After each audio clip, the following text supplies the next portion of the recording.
নমস্কাৰ।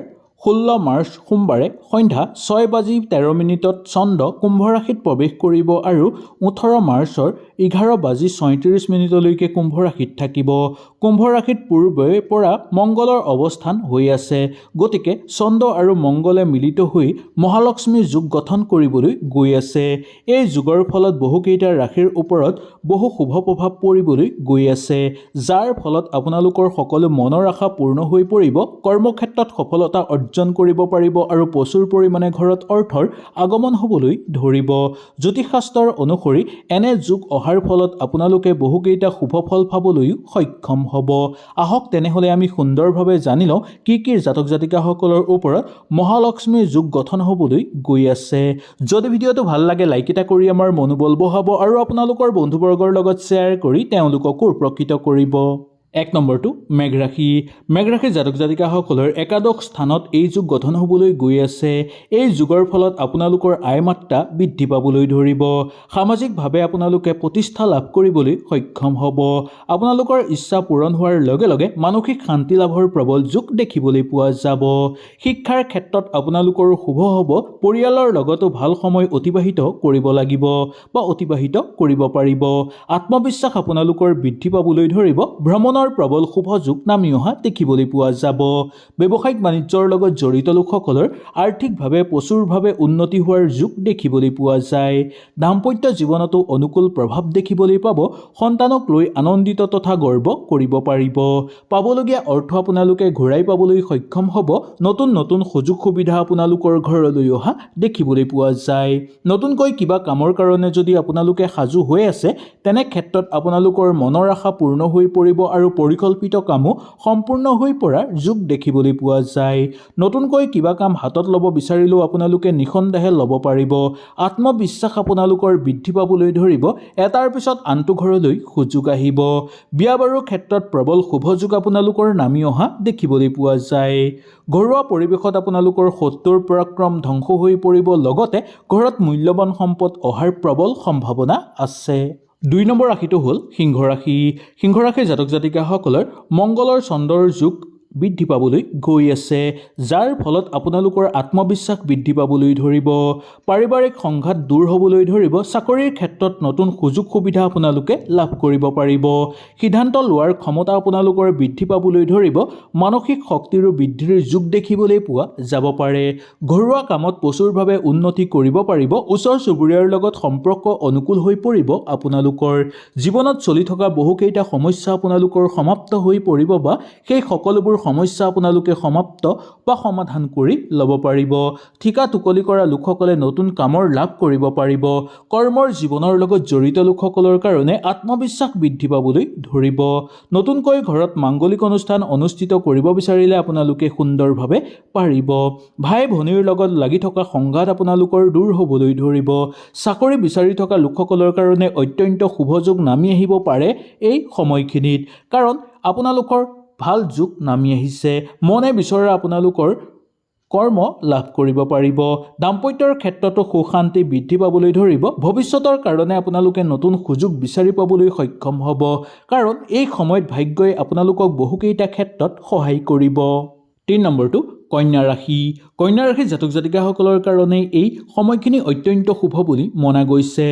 মা লক্ষ্মীৰ মহাযোগ আপোনালোকৰ ওপৰত পৰিবলৈ গৈ আছে, যাৰ ফলত আপোনালোকৰ ঘৰত প্ৰচুৰ পৰিমাণে অৰ্থৰ আগমন হ'ব। পাবলগীয়া অৰ্থ হঠাৎ ঘূৰাই পোৱাৰ প্ৰবল যোগ আপোনালোকে দেখিবলৈ পাব।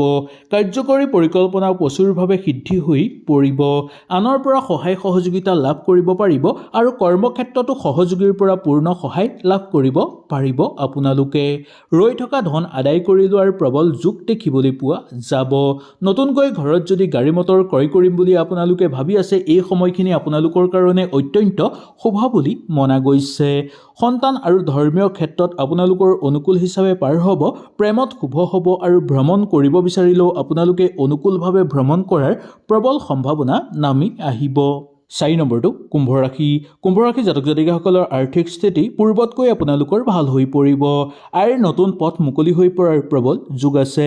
কৰ্মক্ষেত্ৰত প্ৰগতি লাভ হ'বলৈ ধৰিব, মানসিক শক্তি আপোনালোকৰ বৃদ্ধি পাবলৈ ধৰিব আৰু লগতে আত্মবিশ্বাসো আপোনালোকৰ বৃদ্ধি পাবলৈ ধৰা দেখিবলৈ পোৱা যাব। সামাজিক ক্ষেত্ৰত মান মৰ্যাদা আপোনালোকৰ যথেষ্ট পৰিমাণে বৃদ্ধি পাবলৈ ধৰিব। আপোনালোকৰ কৰণীয় কাম সম্পূৰ্ণ কৰি তুলিব পাৰিব। মনৰ আশা আপোনালোকৰ পূৰ্ণ হৈ পৰিব, কাৰণ মা লক্ষ্মীৰ পৰম আশীৰ্বাদ আপোনালোকৰ ওপৰত থকা দেখিবলৈ পোৱা যাব। পৰিয়ালৰ লগত আপোনালোকৰ সুসম্পৰ্ক স্থাপন হ'বলৈ ধৰিব আৰু লগতে পৰিয়ালৰ লগত সময় অতিবাহিত কৰি আনন্দিত অনুভৱ কৰিব পৰাৰ যোগ দেখিবলৈ পোৱা যায়। আপোনালোকৰ আয় মাত্ৰা বৃদ্ধি পাব আৰু সঞ্চয়ো কৰিব পাৰিব। নতুনকৈ সুযোগ সুবিধা আপোনালোকৰ জীৱনলৈ নামি অহাৰ প্ৰবল সম্ভাৱনা দেখিবলৈ পোৱা যাব। 5 নম্বৰটো মীন ৰাশি। মীন ৰাশিৰ জাতক জাতিকাসকলৰ ওপৰত মা লক্ষ্মীৰ পৰম কৃপা পৰিবলৈ গৈ আছে, যাৰ ফলত তেওঁলোকৰ ঘৰত উন্নতি বৃদ্ধি পাবলৈ ধৰিব আৰু প্ৰচুৰ পৰিমাণে অৰ্থ লাভৰ যোগ আপোনালোকৰ ঘৰত দেখিবলৈ পোৱা যাব। পাবলগীয়া অৰ্থ আপোনালোকে ঘূৰাই পাবলৈ সক্ষম হ'ব। বন্ধুবৰ্গৰ পৰা পূৰ্ণ সহায় সহযোগিতা লাভ কৰিব পাৰিব আৰু আৰ্থিক স্থিতি আগতকৈ আপোনালোকৰ উন্নত হৈ পৰিব। কৰ্ম জীৱনৰ লগত জড়িত লোকসকলৰ পদোন্নতিৰ যোগ আছে আৰু সহযোগীৰ পৰা পূৰ্ণ সহযোগিতাও আপোনালোকে লাভ কৰিব পাৰিব। প্ৰগতিশীল কামত আপোনালোকে অংশগ্ৰহণ কৰিব পাৰিব। কিছুমান সামাজিক ক্ষেত্ৰত গুৰুত্বপূৰ্ণ কাম কৰাৰ ফলত সামাজিক ক্ষেত্ৰত মান যশ আপোনালোকৰ বৃদ্ধি পাবলৈ ধৰা দেখিবলৈ পোৱা যাব।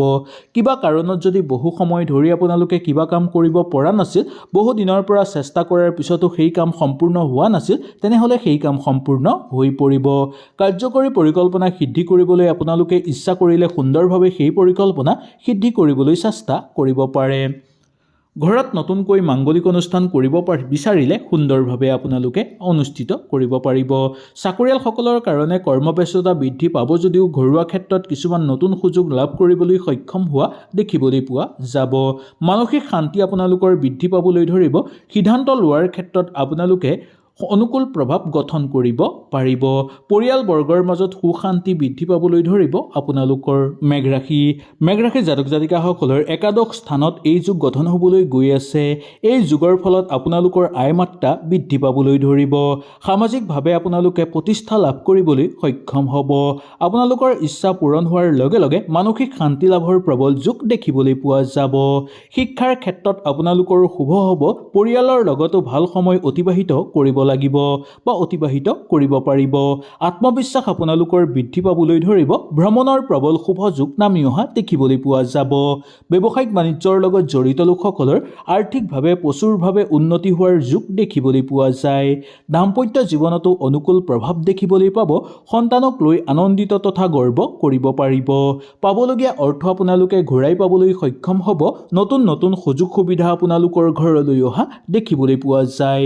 নতুনকৈ কিবা কামৰ কাৰণে যদি আপোনালোকে সাজু হৈ আছে, তেনে ক্ষেত্ৰত আপোনালোকৰ মনৰ আশা পূৰ্ণ হৈ পৰিব আৰু পৰিকল্পিত কামো সম্পূৰ্ণ হৈ পৰাৰ যোগ দেখিবলৈ পোৱা যায়। নতুনকৈ কিবা কাম হাতত ল'ব বিচাৰিলেও আপোনালোকে নিঃসন্দেহে ল'ব পাৰিব। আত্মবিশ্বাস আপোনালোকৰ বৃদ্ধি পাবলৈ ধৰিব। এটাৰ পিছত আনটো ঘৰলৈ সুযোগ আহিব। বিয়া বাৰুৰ ক্ষেত্ৰত প্ৰবল শুভ যোগ আপোনালোকৰ নামি অহা দেখিবলৈ পোৱা যায়। ঘৰুৱা পৰিৱেশত আপোনালোকৰ শত্ৰুৰ পৰাক্ৰম ধ্বংস হৈ পৰিব, লগতে ঘৰত মূল্যৱান সম্পদ অহাৰ প্ৰবল সম্ভাৱনা আছে। হয়তো এই ভিডিঅ'টোৰ যোগেদি আপোনালোকে সুন্দৰভাৱে বুজি পালে। যদি কিবা অসুবিধা পালে নিশ্চয় মোক তলত কমেণ্ট কৰি জনাব।